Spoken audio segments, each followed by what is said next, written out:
CBS 2시 라이브 문제는 경제야 바보야 시작하겠습니다. 목요일 2시 이 시대에 정말 많은 이슈들, 다 그 이슈들 근저에는 경제가 있다라는 그 문제의식으로 꾸려진 시간입니다. 시작은 저와 함께 고수열전으로 달려가 보도록 하겠습니다. 정말 많은 정보들이 난무하고 있는데 어떤 정보가 정말 맞는 정보일까 고민하시는 분들 많이 계신데 고민하지 마십시오. 고수 열전으로 들어오셔서 일주일에 한 번씩 여러 전문가들의 의견을 수집해서 좋은 의사결정을 내리시는데 참조하시면 좋겠습니다. 안녕하세요. 저는 김광석입니다. 오늘 사회, 정말 시장, 가게, 정부 모두의 고민입니다. 이놈의 부동산 오를 것인가 떨어질 것인가, 그 주제로 진행을 해보도록 하겠습니다. 오늘 함께해 주신 고수님, 이광수 대표님 어서 오세요. 안녕하세요. 네, 김희만 소장님도. 안녕하세요. 네, 반갑습니다. 지금 이 부동산 시장을 놓고 보면 말이죠. 네. 우리가 살아가고 있는 이 세상은 이미 봄이 온 것 같은데 부동산은 봄이 안 온 것 같아요. 여전히 냉혹하다라고 할 수 있는데 어떻게 보십니까? 지금 부동산 시장을 계절로 비유한다면. 교수님, 그 부분에 대해서 저희가 좀 교정이 필요합니다. 네. 네, 누구 입장에서 봄이고 겨울입니까? 그러니까 저희가 그러네요. 그러니까 자산 시장을 얘기할 때 좋다, 나쁘다, 혹은 따뜻하다, 좋아진다, 나쁘진다는 건요. 네. 제가 볼 때 가치가 들어왔다고 봐요. 그러니까 예를 들어서 그러니까 판단을 할 때 자, 이렇게 해야죠. 가격이 오르냐 떨어지냐. 그걸로 충분합니다. 좋습니다. 예를 들어서 무주택자분들은 지금 봄이죠. 예. 집값이 다시 하락하고 있고 조금씩 위축되고 있으니까. 근데 예를 들어서 집을 갖고 계신 분들은 겨울일 거 아니에요. 네. 그래서 좀 가치에 대해서 교수님 좀 생각을 해 주셨으면 저랑 좋겠다. 먼저 고수열전을 벌이고 가고 싶은데요. 계절에 관한 논의를 하도록 하겠습니다. 네. 제가 가장 좋아하는 겨울이 겨울입니다. 좋습니다. 가장 좋아하는 계절이 겨울입니다. 네. 가을과 겨울을 좋아합니다. 좋습니다. 봄과 여름을 싫어합니다. 그러니까 누구에게나 그런 것이 아니라 네. 이게 겨울이면 온도가 마이너스니까 네. 떨어진다. 오르면 따뜻하다. 좋습니다. 이런 느낌으로. 그래서 예. 이제 말뜻을 이해했고 제가 그냥 목리를 한번 부려봤습니다. 그래서 이제 말씀의 요지는 그러면 지금은 사실은 춥죠. 네. 거래도 위축돼 있고 특히 거래가 위축돼 있다는 건 시장이 굉장히 안 좋다는 얘기예요. 그렇죠. 그러니까 지금 특히 거래가 예를 들어서 서울 같은 경우에는 5천 건 이상이 거래되고 10,000건 이렇게 거래되다가 지금은 많이 회복해도 2,000건 그런 수준이니까요. 거래가 잘 안 되는 시장이고 그런 입장에서는 겨울에 굉장히 가깝다라고 볼 수 있습니다. 좋습니다. 지금 부동산 시장은 아직도 냉각기에 놓여져 있다. 그렇습니다. 김인만 소장님은 어떻게 바라보고 계십니까? 저는 좀 나눠보고 싶습니다. 매매 네. 전세를 좀 나눠야 되고요. 거래량도 좀 나눠야 되는데 일단 거래량을 보면 겨울 맞습니다. 매매는 당연히 한겨울이고요. 그냥 주간 아파트 변동률 집값으로 따져본다면 매매 시장이나 전세 시장은 저는 봄입니다. 봄이나 가을인데 매매 같은 경우는 살짝 추운 봄, 꽃샘추위가 있는 봄이라고 생각이 되고요. 전세 시장은 조금 더 온기가 있는 좀 약간 더워지려는 그런 봄이라는 생각입니다. 그래서 좀 시장을 좀 구분해서 좀 봐야 된다. 거래량은 겨울이지만 실제로 집값, 매매 가격, 전세 가격 동향을 보면 봄인데 봄에서도 온도 차이가 있다라는 말씀 드리고 싶습니다. 너무 선생님, 근데 제가 궁금한데 왜 시장을 구분합니까? 같은 부동산인데? 그러면 아파트와 빌라 시장도 같이 뭉칩니까? 주택도 나눠야죠. 여자 남자도 다른데요. 그런 입장에서 시장을 구분해서 본다. 매매 전세는 다른 시장이니까요. 알겠습니다. 전세는 세입자의 시장이고요. 알겠습니다. 네. 그냥 궁금했습니다. 궁금한 질문하시면 되지 왜 싸우듯이 말씀하세요. 농담입니다. 우리 이광수 대표님이 방송의 묘미도 있고 네. 또 감정을 담아서 이렇게 네. 말씀해 주셔서 공감을 얻기 위해서 좋은 말씀 해주시는 것 같습니다. 네. 고수 열전 불이 붙기 시작하는데요. 네. 그래서 탐색을 해봤습니다. 현재 부동산 시장을 어떻게 바라보고 계신가. 본격적인 이야기는 지금부터입니다. 예. 단도직입적으로 짧게 한번 여쭤보도록 하겠습니다. 24년 연내 네. 집값 계속 떨어질 것이다 아니면 반등할 것이다. 어떻게 보십니까? 떨어집니다. 떨어질 거라고 보십니다. 자, 김희환 소장님 어떻게 보십니까? 반등한다. 반등한다. 네. 두 분이 또 역시 팽팽하게 만날 일이 없어 보입니다. 저희 근데 자주 만나요? 자주 만나시는데, 그죠? 제가 자주 쓰고 있는 그 그림이 있어요. 네. 네. 그 IMF 홈페이지에서 제가 보게 된 그림인데 기찻길이 하나의 길이었다가 두 갈래 길로 나뉘어요. 네. 그리고 다시는 만나지 않아요. 아, 다시 만나지 않아요? 네. 아, 우리는 만날 수도 있습니다. 네. 이미 여기서 만나셨습니다. 아, 그러네요. 네. 여러분 잘 모르시겠지만 이렇게 주제를 놓고 네. 다른 생각을 가지고 근거를 가지고 열전을 벌이지만 또 이 카메라 밖에서는 또 서로 안부도 여쭙고 식사도 같이 하고 좋은 사이입니다. 자, 이제 여쭙도록 하겠습니다. 네. 어떻게 될 겁니까? 왜 집값은 떨어질 거라고만 생각하십니까? 집값을 결정하는 건 결국엔 수요와 공급인데요. 네. 지금 수요가 감소하고 있고 이미 감소한 상황이에요. 그래서 아까 김희만 소장님한테 제가 질문 드린 이유가 사실 있습니다. 그냥 여쭤본 건 아니고 전세 시장이 좋다고는 말씀을 하셨어요. 그건 역설적으로 매매 시장이 안 좋기 때문이에요. 네. 집을 사지 않으니까 임차하는 거예요. 네. 그러니까 그거는 독립적으로 움직일 수 없다고요. 그렇죠? 네. 그런 차원에서 제가 여쭤본 거고 첫 번째 안 좋은 이유는 수요가 감소했다. 이 가격을 감당해낼 수 있는 수요가 특히 유효 수요가 줄어들었어요. 집값이 너무 비싸서. 서울 아파트 중에서 중간 소득자가 대출을 이렇게 해서 집을 살 수 있는 양이 5, 6년 전에는 30%였는데요. 지금 3%로 줄어들었어요. 그만큼 사실은 가격이 올라서 유효 수요가 줄어들었다는 게 첫 번째 이유고요. 두 번째는 집값을 결정하는 건 매물의 양인데요. 매도 물량이 굉장히 빠르게 증가하고 있습니다.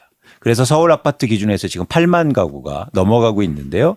1년 전과 비교해서 거의 2배 이상이에요. 그러면 너무나 명약관화하지 않습니까? 수요는 감소한 상황에서 팔려는 사람들이 증가하면 집값이 왜 안 빠져요? 그래서 저는 집값이 빠진다고 하는 거죠. 그렇군요. 네. 이광수 대표님의 근거를 먼저 들었고요. 네. 집값은 상승 반전할 수 있다라고 보시는 김인만 소장님은 어떤 근거로 그렇게 바라보시는지 궁금합니다. 일단 집값은요. 집을 사려는 매수자, 집을 팔려는 매도자 간의 줄다리기 게임입니다. 앞서서 이제 거래 시장은 제가 겨울이라고 말씀드렸는데요. 서로 팽팽한 줄다리기를 하고 있어요. 서로 지기 싫어합니다. 집주인들은 생각이 있죠. 많이 오르지는 않을 거야, 당장. 하지만 그렇다고 해서 금리 내려가고 하는데 내가 굳이 급매로 던질 필요가 없다라고 생각을 하고 있고요. 집을 사려는 분들도 아쉽진 않죠. 아, 굳이 지금 내가 무리하게 사야 돼? 꼭 필요한 상황도 아닌데 서로 팽팽하게 당기고 있기 때문에 거래량이 현저히 떨어져 있습니다. 어느 한쪽이 져야 되거든요. 저는 제발 어느 한쪽이 좀 져라. 집주인이 차라리 지든지. 그러면 가격이 빨리 떨어지면 빨리 반등을 할 수가 있는데 지금은 팽팽한 줄다리기를 하고 있고요. 이 균형을 누가 깨느냐. 결국 하반기에 뭐 6월이 될지 모르겠습니다. 저는 2번 기회가 있다라고 보는데 반등이 참고로 말씀드리면 대세 상승은 아닙니다. 저는 대세 상승이 한번 움직이면 5년에서 7년 정도 집값이 꾸준히 올라가는 걸 저는 대세 상승이라고 합니다. 근데 앞서서 제가 말한 반등은 반등해서 앞으로 7년 동안 오를 거야를 말씀드리는 건 아닙니다. 일단 지금 상황에서 총계보다는 좀 더 큰 폭의 반등이 있을 수는 있는데 미국에서 금리 인하 한번 할 때 그리고 한국은행에서 금리 인하를 한번 할 때 시장의 수요자들은 이제 때가 왔구나, 시그널이 왔구나, 어떤 이벤트 트리거로 느끼면서 아마 상당히 유입이 될 겁니다. 그러면 반등 폭이 꽤 커질 수는 있는데 이게 바로 대세 상승으로 가지는 않고요. 반등을 했다가 다시 또 줄다리기 양상이 또 이어질 수는 있습니다. 그렇군요. 두 분이 그 근거를 들어서 각자의 주장을 이렇게 펼쳐 주셨는데 먼저 이광수 대표님부터 김인만 소장님에 대한 어떤 근거나 이야기에 대한 반박하는 말씀 해주셔도 좋을 것 같습니다. 그러니까 여기서 중요한 전제의 차이가 지금 있어요. 왜냐하면 김인만 소장님께서는 줄다리기를 하고 있다는 표현을 쓰셨는데 지금 줄다리하고 있는 상황이 아닙니다. 매수자는요 줄을 못 잡고 있어요. 여력이 없다고요. 이 집을 할 수 있는. 모든 매수자가 여력이 없다는 그러니까 거. 모든 매수자가 아니고 네. 아까 제가 객관적인 지표를 말씀드렸잖아요. 집값이 올랐기 때문에 그걸 감당해낼 만한 수요가 줄어 있다고요. 있죠. 있는데 예전에 100명이었다면 지금 3명으로 줄었다고요. 예를 들면. 네. 그렇기 때문에 이거는 팽팽한 줄다리기 게임이 아니다. 그만큼 사실은 수요가 줄어든 상황이어서 팔려는 사람들이 없으면 거래가 안 될 뿐이에요. 근데 판다는 사람들이 증가할수록 가격 하락폭은 커질 수 있다는 거죠. 이게 왜 필요하냐면 시장에 잠재적인 수요가 많다면 네. 금리가 인하되면 바로 반응해서 수요가 증가하겠죠. 근데 제 전제대로 시장에 잠재 수요가 줄어 있다면 금리를 아무리 인하해도 수요는 없을 겁니다. 금리 인하가 가격 상승을 불러오는 게 아니고요. 금리가 인하된 다음에 수요가 증가해서 가격이 오르는 거 아닌가요? 금리가 인하되면 그냥 자산 가격이 오르는 거예요? 아니, 교수님. 저한테요? 네. 네. 금리가 인하되면 예. 가격이 그냥 오르는 거냐고요? 그렇진 않죠. 수요가 움직여야 되잖아요. 금리 인하로 수요를 자극해서 그렇죠. 집값이 올라가요. 그렇죠. 네. 근데 금리가 인하돼도 네. 대출을 받을 수도 없고, 그렇죠? 스트레스 DSR이나 아니면 높은 가격 때문에 감당할 수도 없고, 그런데 무슨 수요가 있습니까? 그래서 저희가 2, 3년 전에 금리가 내려갈 때하고 똑같이 보시면 사실은 착오가, 그러니까 예를 들어서 이건 거예요. 2010년부터 2013년까지 한국의 주택담보대출 금리가 7%에서 3%대로 떨어집니다. 근데도 집값이 빠지잖아요. 금리가 4%포인트나 떨어졌는데 왜 집값이 빠졌어요? 금리를 아무리 내려도 집을 살 사람이 없으니까 네. 집값은 빠진 거예요. 그래서 이 전제 사항에 대해서 저는 수정이 필요하다. 금리가 인하된다고 해서 집값이 오르는 건 아니다. 라는 네. 말씀을 드립니다. 금리가 인하한다고 해서 집값이 오르는 건 아니다라고 말씀하셨는데 또 이광수 대표님의 의견에 대한 혹시 반박 말씀 부탁드립니다. 당연히 반박해야죠. 네. 네, 당연히 해야죠. 아니 아니, 안 하셔도 물론 돼요. 안 하셔도 돼요. 안 할 수가 없습니다. 이건 안 할 수가 없어요. 공감이 안 되니까. 자, 금리 같은 경우는요. 그 물론 정도예요? 반비례하지는 공감이 않습니다. 네. 금리가 무조건 내린다고 해서 집값이 무조건 올라가지는 않습니다. 그건 맞는 말씀이에요. 네. 과거 사례를 보면 금리가 올라갔을 때도 뭐 집값이 뭐 더 올라갔는 경우들도 있습니다. 그래서 절대 똑같지는 않은데 현재 상황이 그렇다는 거예요. 수요가 없다고 말씀드렸는데요. 수요가 줄어든 건 사실입니다.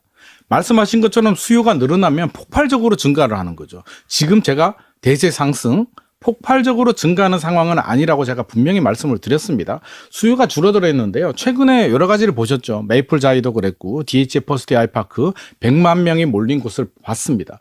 그 마음은 똑같습니다. 올라가는 집을 사고 싶은데 집값 상승에 대한 기대감이 낮기 때문에 함부로 들어가지는 못하는 거예요. 그러면 안전 마진을 확보하거나 뭔가 이벤트가 필요하다는 거죠. 그러면 물론 아무 생각, 지금 구매 능력이 너무 되지 않아서 못 사는 분들도 계십니다. 기다리는 분들도 계십니다. 하지만 좀 이벤트가 있고 용기를 불어넣어주면 내 집 마련하고 싶어하는 분들 지금도 분명히 존재합니다. 매물이 집주인들이 막 집어던지는 상황은 아닙니다. 조금 늘어났어요, 매물. 그래서 집주인들이 집어던지면 폭락하겠죠. 그런 상황도 아니고요. 그러면 금리가 내려가게 되면 기대감에 자극을 주게 되죠. 매매 시장은 기대 시장입니다. 미래 가치를 보고 움직이기 때문에 금리 한 번, 두 번 내리는 거 가지고 실질적으로 대출 금리가 큰 폭으로 하락하지는 않으나 기대감을 어느 정도 자극하기에는 충분하다. 앞서서 제가 반등이라는 표현을 썼잖아요. 대세 상승으로 가려면 수요가 폭발적으로 늘어나야 되는데 반등은 일부 수요가 움직여도 충분히 저는 반등은 가능하다고 생각합니다. 좋습니다. 그러면 이 코너 속의 코너 네. 날카로운 질문 시간입니다. 네. 두 분 말씀 듣고 한 번씩 제가 한 분 편이 되어서 질문을 한번 더 던져보겠습니다. 네. 이광수 대표님 질문 한번 드려보겠습니다. 많이 안 떨어졌다. 더 떨어져야 집을 매수할 것이다. 라고 말씀하셨어요. 네. 근데 지금의 인플레이션 현상을 보면 예를 들어서 어제 날짜로 전월 물가가 발표됐는데 아마 제가 봤던 게 귤값입니다. 귤값이 78% 올랐습니다. 네. 또 각종 채소값들이 다 올랐는데 역시 상추값, 배추값 뭐 다 올랐습니다. 근데 이 부문을 말씀드린 것이 아니라 이것저것 다 오르는 게 인플레이션이고 인플레이션 현상 속에서 22년부터 발생한 이 인플레이션 현상 속에서 이것저것 모든 물건 가격이 다 오르는 동안 집값이 조금 떨어졌다고 조금 떨어진 게 아니라 상대적으로 다 오르는 동안 집값이 조금 떨어진 게 굉장히 많이 떨어진 게 아닌가라는 판단을 해볼 수 있겠어요. 그럼에도 불구하고 많이 안 떨어졌다라고 보시는지 질문을 드리고자 하는데 먼저 질문의 난이도 어떻게 평가하십니까? 날카로웠습니까? 좋습니다. 이거 90점 이상. 90점. 네, 90점. 좋습니다. 네. 더 노력해서 100점 만들어 보겠습니다. 그러니까 90점의 근거가 있는데요. 이거는 날카로울 뿐만 아니라 많은 사람들이 궁금해야 되는 거예요. 그러니까 우리가 질문을 할 때 날카롭기만 하면 예. 의미가 없죠. 예. 많은 사람들이 궁금해하죠. 근데 그게 딱 연결고리가 있거든요. 인플레이션이 되는데 집값도 자연스럽게 올라야 되는 거 아니냐. 그렇죠. 근데 지금 말씀하신 게 최근 인플레이션 되는데 집값은 오히려 조금 빠졌으니까 상대적으로 많이 빠진 거 아니냐. 이 말씀을 하시는 건데 그렇죠. 사실은 굉장히 많은 분들이 궁금해 하시는 내용이죠. 근데 여기서 꼭 전제해야 될 게 있습니다. 두 가지인데요. 한국의 집값이 서울 기준으로 해서 최근 7년 동안요. 2배가 올랐어요. 그러니까 이미 올랐다. 한국의 집값은. 그리고 또 하나 뭐냐면 집은요. 절대 가격이 크잖아요. 절대 가격이 큰데 2배가 올랐다는 건요. 제 용어를 빌리면 충격적인 일이에요. 네. 아니 딸기 값은요. 그래도 5,000원에서 10,000원 오를 수 있어요. 네. 김밥은 2,500원에서 5,000원 오를 수 있어요. 왜? 절대 가격이 싸잖아요. 낮잖아요. 네. 근데 절대 금액이 큰 게 예를 들어서 자동차 가격이 5천만 원인데 1억으로 다 올랐어요. 이런 경우 보셨습니까? 사실 쉽지 않다. 그런데 한국의 집값이 그렇게 빠르게 올랐다. 그런 측면에서는 이미 반영이 다 됐고 인플레이션은 훨씬 더 많이 반영이 됐고 네. 또 하나 그렇기 때문에 수요가 없고 부담이 크다는 겁니다. 그렇군요. 네. 답변 감사합니다. 자, 이제 김윤아 소장님한테 좀 준비되셨습니까? 입술이 혹시- 바삭바삭 마릅니다. 혹시 제가 성대모사 해도 될지 모르겠습니다. 떨고 있니? 지금 막 긴장이 되고 있습니다. 네. 그러면 질문 한번 드려보도록 하겠습니다. 네. 금리 인하를 좀 중요한 포인트로 가져오셨어요. 네네. 저도 24년 연내 금리 인하 할 거라고 생각합니다. 네. 그러나 미국 연준이 금리 인하를 단행한다 하더라도 우리나라가 그 미국의 금리 인하보다 선제적으로 인하하기는 어려운 여건이고 미국의 금리 인하 여부를 지켜보면서 후행적으로 금리 인하를 할 가능성이 높다라고 전 진단하고 있습니다. 그렇게 계산을 해보면 연내 금리 인하를 한다 하더라도 뭐 대대적인 금리 인하가 아니라 정말 0.25%포인트 요 정도씩 혹은 뭐 두 차례 한다 하더라도 0.5%포인트 정도의 금리 인하고 그게 말 그대로의 금리 인하로 정말 대대적인 인하가 아니다라는 것 첫 번째. 네. 더 중요한 것은 이게 끝이 아니다라는 거죠. 24년 연내 금리 인하가 끝이 아니라 25년에도 26년에도 차근차근 약 2%나 1.5%를 향해 금리 인하 수순을 밟아나갈 것이다 라고 본다면 더 싼 금리를 만날 때 그때 매수해도 되는데 굳이 지금 금리 첫 인하 시점에 집을 매수할 필요가 있어? 하는 매수세를 금리 인하가 자극하기 어렵지 않을까 하는 생각을 해봅니다. 이광수 대표님을 잠깐 빙의해서 말씀드려봤는데 네. 난이도 어떻습니까? 저는 난이도 60점 주겠습니다. 60점. 네. 점수가 엄청 낮았네요. 좋은데? 네. 질문요? 이건 뭐 자, 이거는 설명이 뭐 그렇게 중요하지도 않습니다. 네, 답변만 쉽게 뭐. 설명드리겠습니다. 네. 자, 일단 우리가 집을 살 때는요. 앞서서 이제 금리가 내려갔다.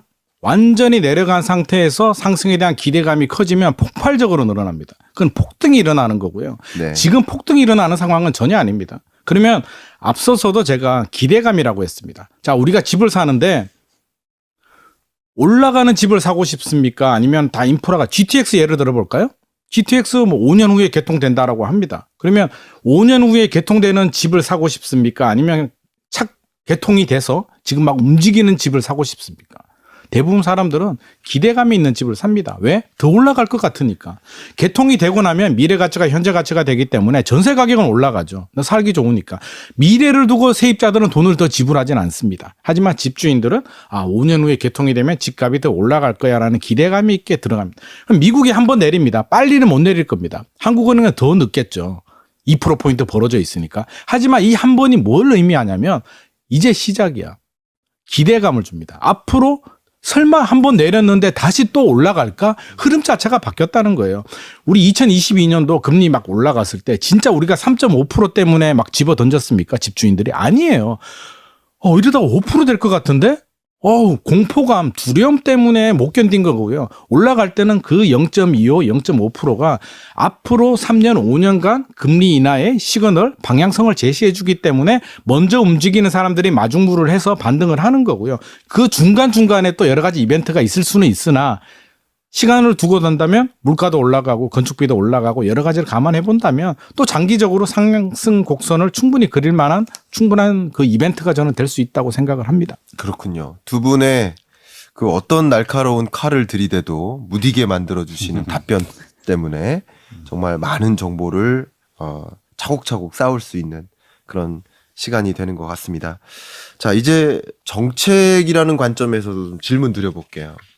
어쨌든 이 매매 가격을 결정짓는 여러 변수에는 정책도 있지 않겠습니까? 뭐 금리도 있겠지만 또 정책도 수요나 공급을 자극해서 가격을 결정짓는 영향을 미칠 텐데요.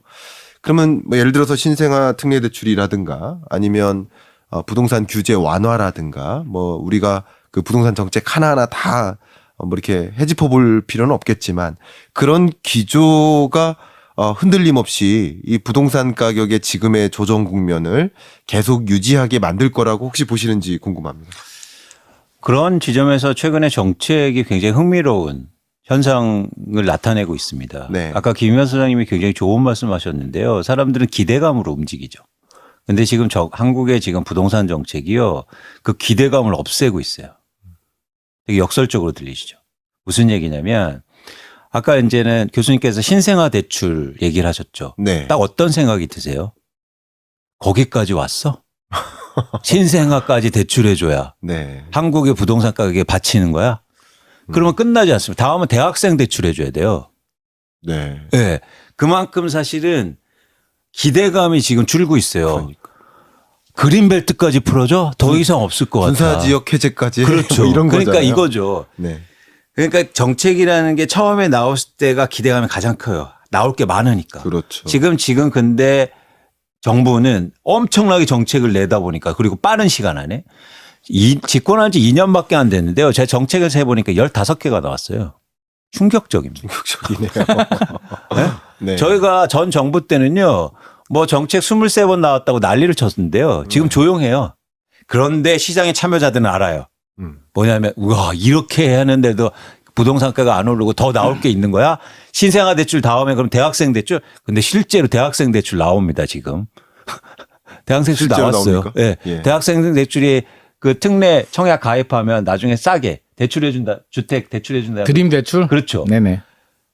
그러니까 사실 이게 쉽게 말해서 끝장까지 가는 거예요. 그 혹시 부동산 정책이 아니라 대학 입학률을 높이기 위한 교육 정책 아닙니까 혹시? 이미 대학 우스갯소리로 네, 들어봤어요. 대학 입학률은 높은데요. 왜. 그러니까. 예, 그래서 그런 차원에서 지금 정책의 기대감을 오히려 네. 엄청나게 줄이고 있다.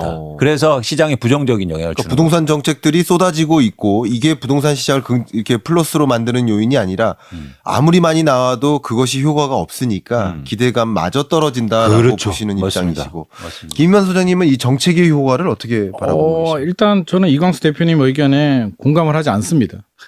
왜 하지 않냐면 좀 죄송하긴 한데요. 어느 역대 정부든지요. 집값을 올리고 싶은 정부는 없다라고 저는 생각합니다. 네. 내리고 싶지도 않습니다. 그냥 계절로 따지면 봄, 가을이 가장 좋습니다. 아무것도 안 해도 되니까요. 제가 국토부 장관이라도 굳이 나서서 규제를 하고 풀고 브리핑하고 싶습니까? 정부는 개입 안 하고 싶습니다. 그냥 물 흘러가듯이 인플레이션 정도 그냥 방어를 해주면 베스트인데 시장이란 거는 그게 아니죠. 집값이 급등해서 오버슈팅이 되면 규제를 해야 되고요. 집값이 급락해서 언더슈팅이 되면 규제를 풉니다. 그 메커니즘이고요. 일례로 최근에 이제 뭐 신생아 대출 말씀하셨는데 신생아 대출은 출산율을 올리기 위해서 연계가 된 정책이고요. 그거로 집값을 부양하겠다는 정책이 아닙니다. 아니고요. 특례보금자리. 그러면 특례보금자리 시즌2로 하는 게 낫지. 뭐하러 신생아를 합니까? 그래서 신생아는 출산율을 높이는 거고요. 청년 특별 드림 대출은 청년들 지금 총선 앞두고 이제 표심을 좀 자극해야 되니까 지금 기성세대들은 이미 정해져 있습니다. 1번, 2번 그냥 머릿속에 1번, 2번이에요. 근데 청년들은 그게 없기 때문에 나오는 정책이고요. 자, 집값 내려가는 것도 싫고 올라가는 것도 싫은데 총선 앞두고 표 얻겠다고 강남 3구, 용산구 풀어주면 어떻게 됩니까? 혹시라도 집값 올라가면 어떡하지? 그래서 할 수 있는 게 규제를 푸는 게 아니라 개발 정책, 그린벨트, 군사지역 풀어줄게. 야, 땅 가진 사람들 그동안 힘들었지. 우리 표 좀 줘. 라는 시그널을 주고 있는 겁니다. 그래서 이거를 뭐 부동산 부양으로 보기에는 저는 약간 정치적인 목적이 더 강하다. 그리고 실제로 총선 지나면 그린벨트 군사지역 풀어줄지 안 풀어줄지는 모릅니다. 봐야 됩니다. 그렇군요. 우리 두 분 말씀 속에 사실 지금부터 이야기를 해드려야 될 것들이 더 많은 것 같은데 벌써 끝날 시간이에요. 벌써요? 예. 아쉽습니다. 그래서 마지막 질문을 좀 짧게 요청드리고 싶습니다. 네.